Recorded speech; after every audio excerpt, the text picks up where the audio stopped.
Ladies and gentlemen, can I ask you to find your seats, please, in anticipation of the arrival of the official party. Thank you.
Ladies and gentlemen, welcome. I'm Assistant Commissioner David McLean. It's my great honour and privilege to be your Master of Ceremonies today. And it's a beautiful day. It's a very special day, and we all know why we're here. And the presence of so many friends, colleagues and guests, including those from the AFP Former Members Network, is a great testament to the occasion. But there are only two people among us today who truly understand the occasion, who understand the journey, and who will remember today among so many memories, events and people who've shaped their lives. Commissioner Kerhsaw, Reece, Mrs. Kerhsaw, Michelle, our humblest welcome to you. And before we begin, I'd also like to acknowledge the traditional custodians of the land on which we meet, the Ngunnawal people, and pay my respects to the elders past, present and emerging. I extend that respect to all Aboriginal and Torres Strait Islander people here today.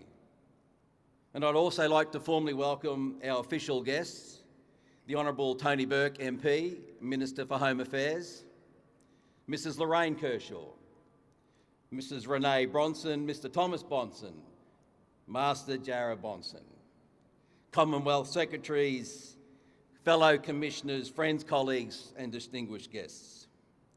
Folks, for some symbolism and some ceremony, I'd like to draw your attention to the flag on your right, the Australian Federal Police flag. It is a piece of fabric, but it embodies where we came from and what we've become. And we're going to lower it now, and I'd ask if you're able to stand, please stand for the lowering of the flag, for it will be presented to the Commissioner later today as our final gift in honour of his service. Thank you.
Thank you. Please be seated.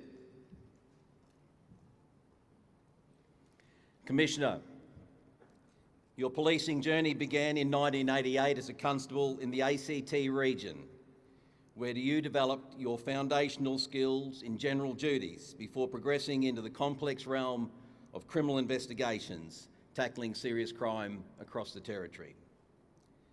Driven by a desire to broaden your horizons, you took on roles willingly across the AFP's Western region and internationally in The Hague, East Timor and the Solomon Islands.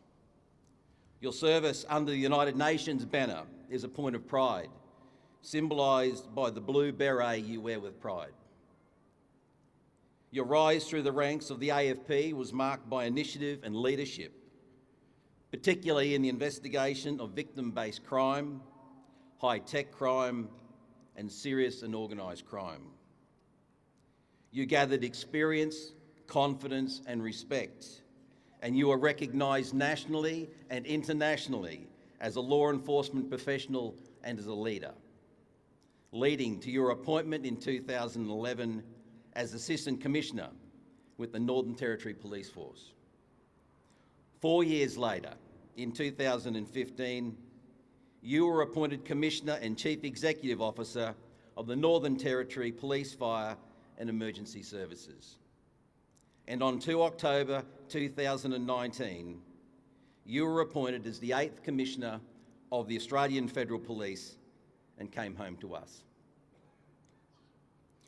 I remember your first Monday morning in the role when we sat around the boardroom. And as we listened to you make your first remarks as our new Commissioner, you looked to us to respond and we sat there wondering who was going to go first. And you looked at me and said, "Dave, what's going on?" Reece was back. Since then, you've worked tirelessly to serve our nation, to protect Australians and our way of life, and to support the men and women of the AFP. You have only ever wanted the best for our country, and you have only ever wanted the best for us. And I really hope today that you and Michelle have a sense of satisfaction and pride that your work here is now complete, and that you leave knowing that success leaves clues, and those clues are all around us and around the world as testament to your entire career and, most importantly, your time as Commissioner. Ladies and gentlemen, it's now my pleasure to invite the Minister Tony Burke, good friend of the AFP, loyal Minister of the AFP, great servant and defender of the AFP. Minister, please.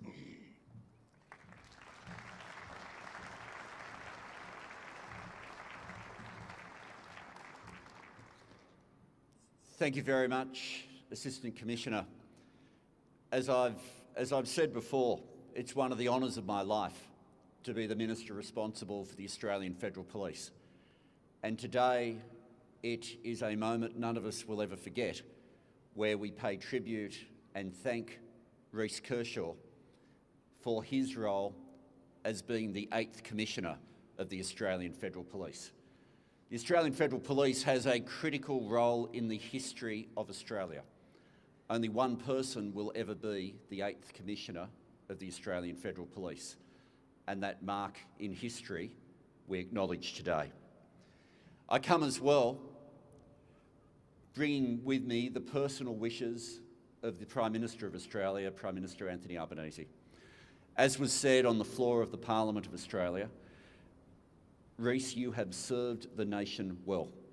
And when someone dedicates themselves to the Australian Federal Police, they dedicate themselves to the safety of Australians and to the sovereignty of Australia. Whether they work as a sworn officer, whether they work in protective services, or whether they work as the professionals who've dedicated their lives to this institution. If we go back to before, because we're all in a job, in any role that we play, we deal with the issues that come at us every day, and there are a million small stories of safety and sovereignty that bear the fingerprints of Reece Kerhsaw. But there are also some large markers where we can look to before we had the 8th Commissioner and to where we are now. We now have the AUKUS Command, We now have the Pacific Command. We now have the Cyber Command, the Fugitive Strike Teams, the Innovation Fund, SHIELD, an expanded global footprint. And for each of those headings, there are outcomes for the safety of Australians and the sovereignty of Australia. We are showing ourselves to be a reliable ally. We are showing ourselves to be a loyal member of the Pacific family. We are making sure that Australians are being safe with every new attack that might come at us through new technology. We are making sure that the people who dedicate their professional lives to this institution in keeping others safe through SHIELD are kept themselves safe as well. In the responsibility of the Commissioner not simply being to every single Australian, but the special role to the safety that Reece Kerhsaw has shown to each and every one of you. There have been specific work with arrests of organised crime in Operation Ironside, with $1.2 billion being taken away from criminals through the criminal assets confiscation, and through the first prosecutions. We had foreign interference laws, but the first prosecutions in defending our sovereignty are all things that have happened under the work of Commissioner Reece Kerhsaw. The greatest legacy, though, that any leader of an organisation leaves isn't in the subheadings, it's in the people. And as I look at the organisation that we have tomorrow, I can see strength that is there because Commissioner Reece Kerhsaw has made sure on every single day he has invested in each and every one of you.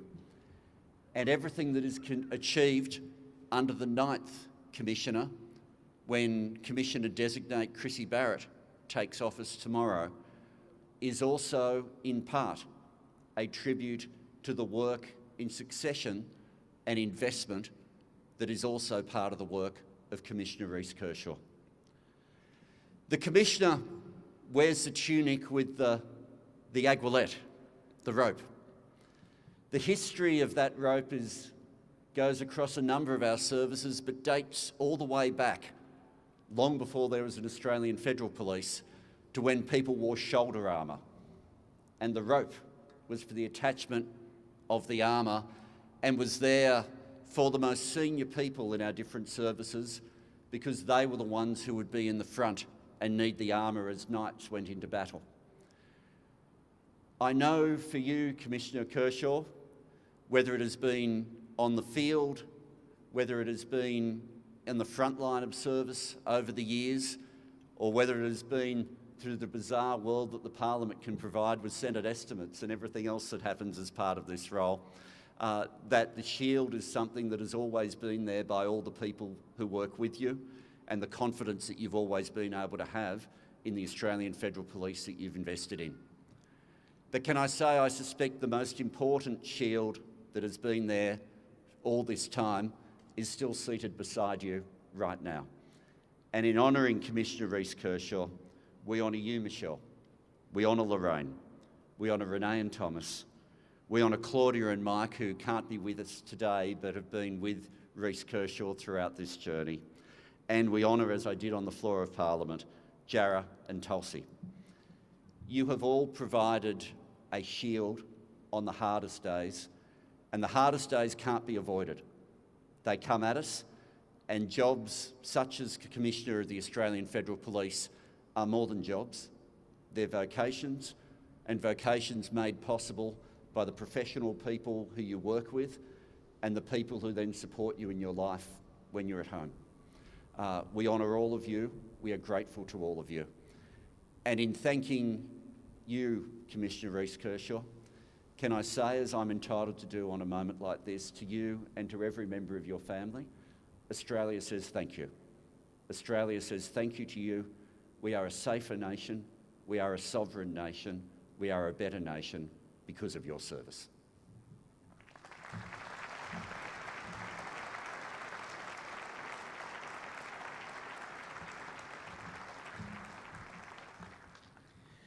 Thanks very much, Minister.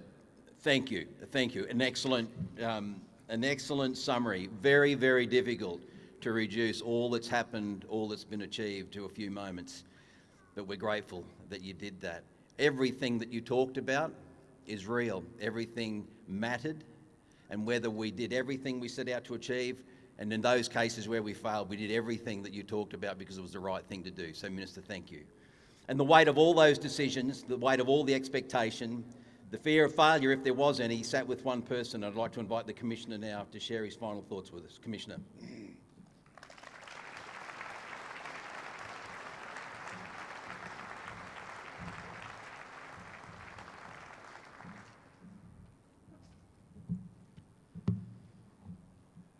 Good afternoon. Thanks, Minister, for your kind and generous words. I am truly humbled to see you all here today.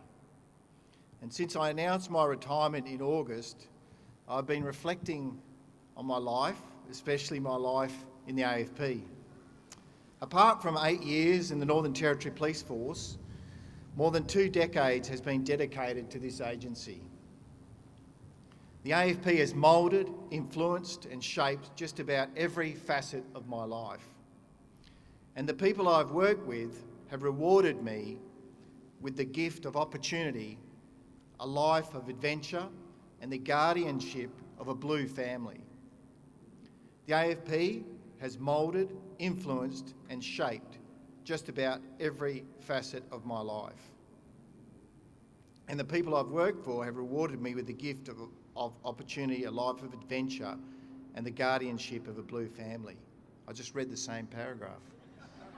How nervous am I? It is not lost on me that in recent months, our blue family across the country has come together for the most heartbreaking of circumstances.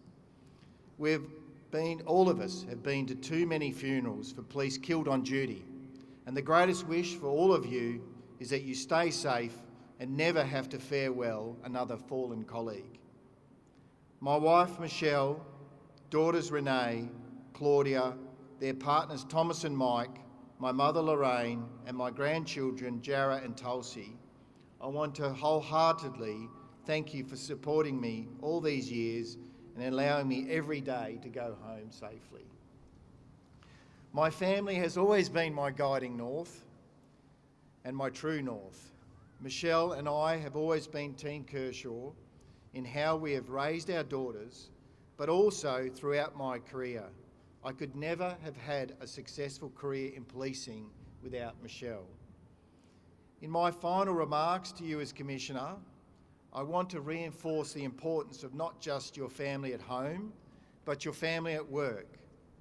On the job, the sum of you is the greatest saviour. It is not your badge, your gun, or your handcuffs. It is the sworn and unsworn members who are next to you today and will have your back every day after. Because policing is not like no other life choice. Every one of us will have one of those jobs that never quite leaves us. And often we are betrayed by a sound, a smell, or a name that transports us back to that time. For some of us, it is the child we saved from unspeakable abuse, the vulnerable person trafficked for profit, or informing a family member their loved one has tragically died. There is nothing more human than empathy, but it is also human to toughen yourself for the ugly jobs we know are coming. These psychological calluses are a defence to the confronting yet crucial role we perform every day.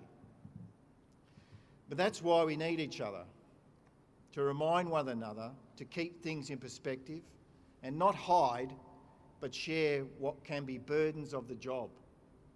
I've found myself regularly debriefing with others, bemused and shaking my head about what the day has just brought. And sometimes it may not be right to laugh, but whether it is a gift or a curse, at the right time I've relied on humour to get me through the most ludicrous circumstances. Like the time I was an AFP sergeant in the 1990s. And back then I was on secondment with the National Crime Authority, and I was working with the West Australian Police Force on a heroin trafficking operation. The West Australian Police Sergeant I was partnered with did call me a plastic and told me to sit back and watch how the staties do the job properly. When we were told an organised crime target was planning to deliver a brown paper bag full of heroin to a residential address, we got into the police car, which back then was a Ford Falcon from memory, and my partner floored it so we could make the arrest. We're making great time as we hurtled down the roads of Perth, but when the Falcon jumped the gutter, we lost a couple of minutes as we accidentally did what felt like a few hundred rounds of donuts on the front lawn of the house we were about to search.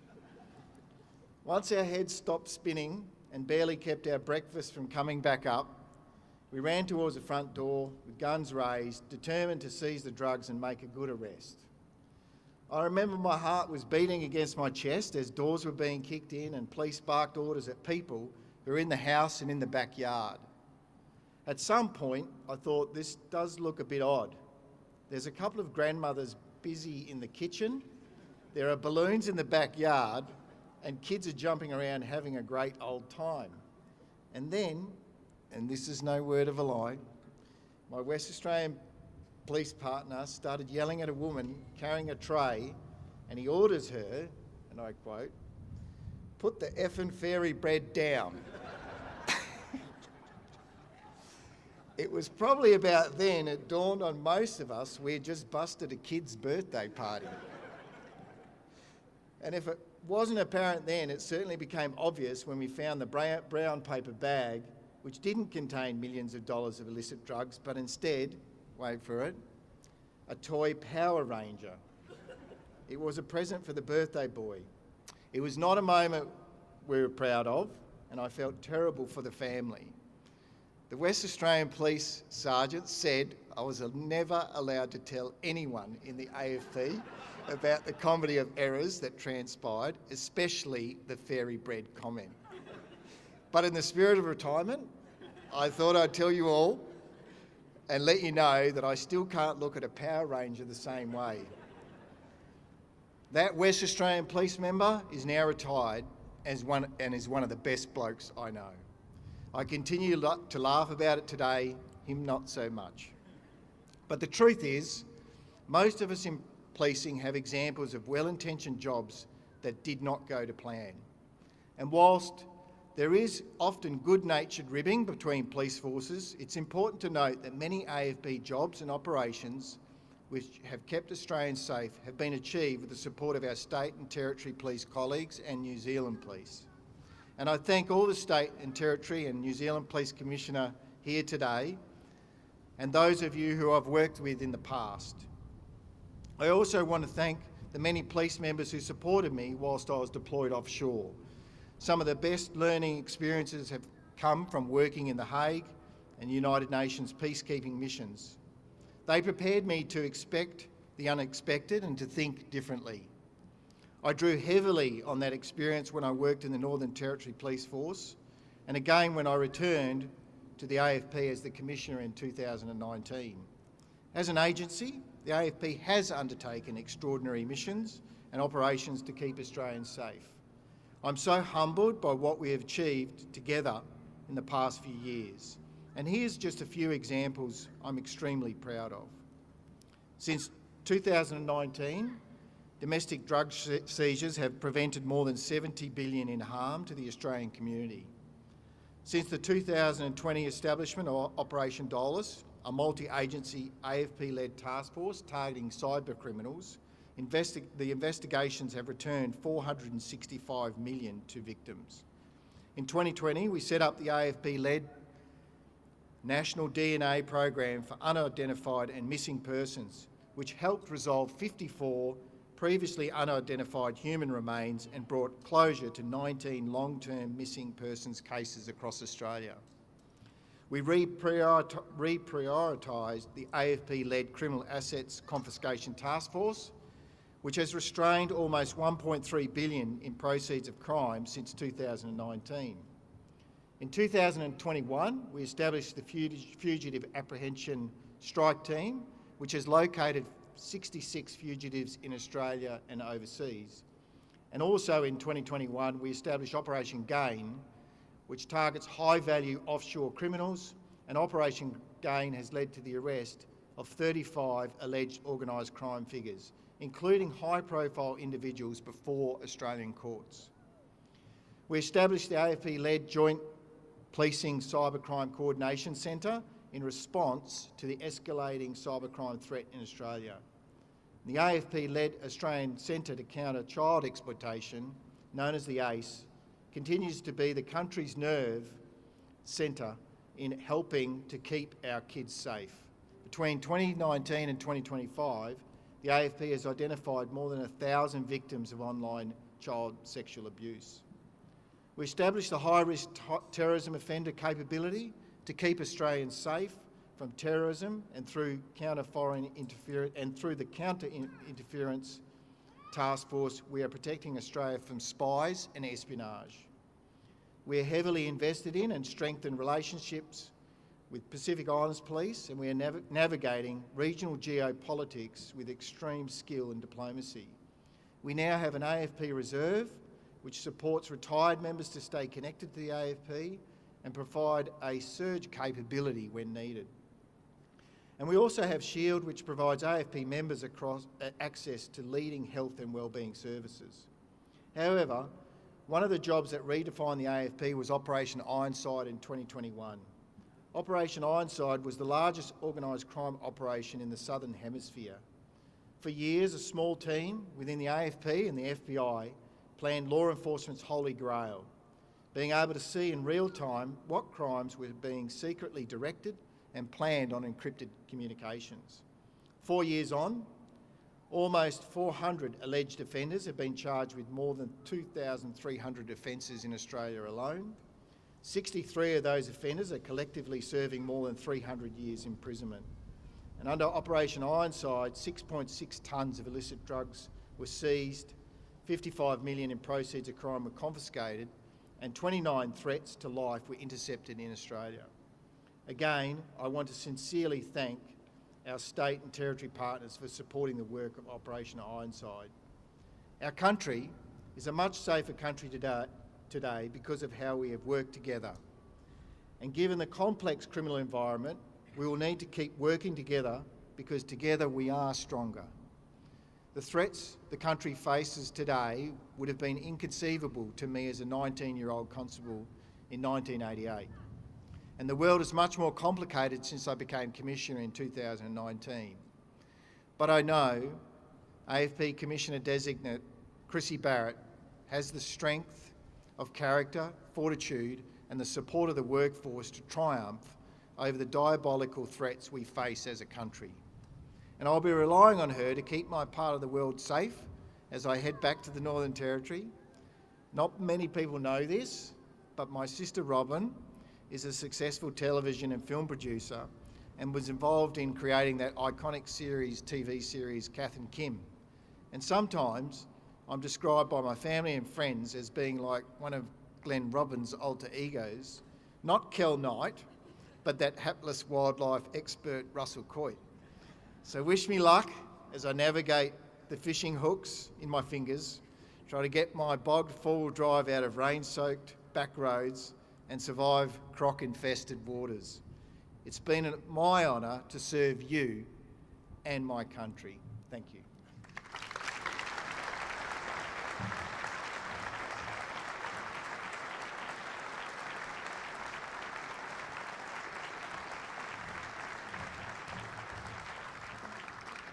Thank you very much, Commissioner. Russell Coit indeed. May I invite you back to the stage, please? We'll present you with the flag that we lowered earlier. And Michelle, would you like to join us, please?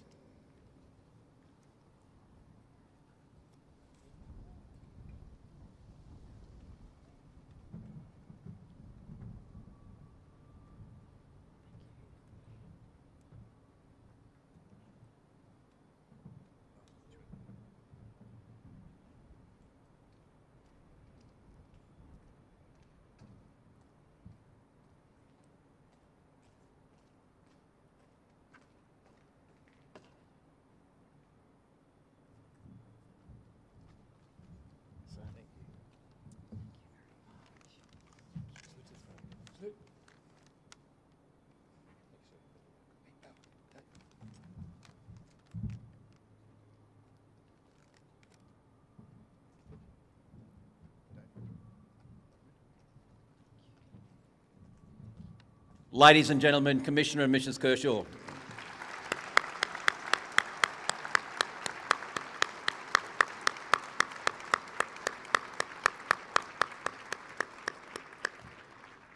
Ladies and gentlemen, I'd now invite the formal party to depart. Thank you. Please remain seated while they do that. They're going to retire to the cafe, and then I would invite all of you to follow the direction of our ceremonial and protocol officers as we form up our Guard of Honour. The official party, thank you very much.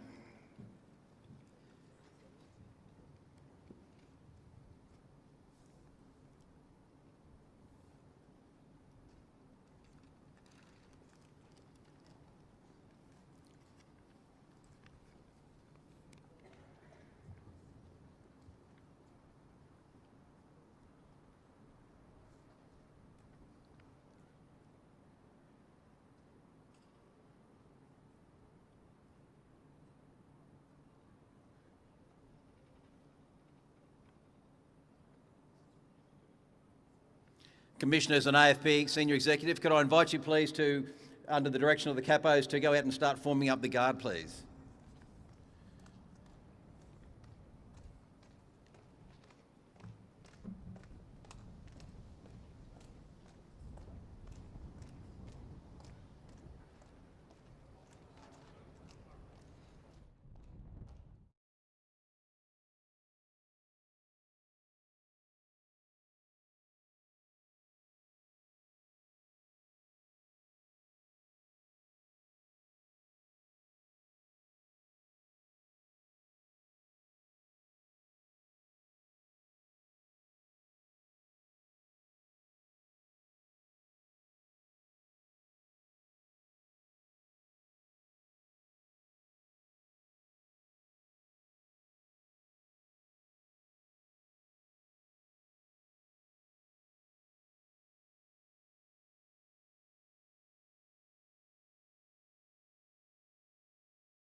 We are privileged to have served with you and thank you for your vital commitment to Australians and Australian business.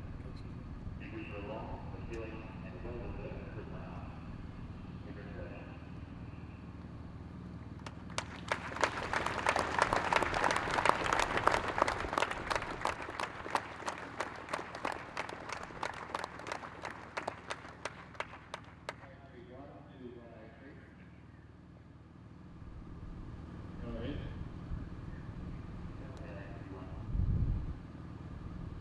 Thank you. It is then an immense honour to serve our nation, stand alongside women and men of the AFP Commissioner Reece Kerhsaw. To every member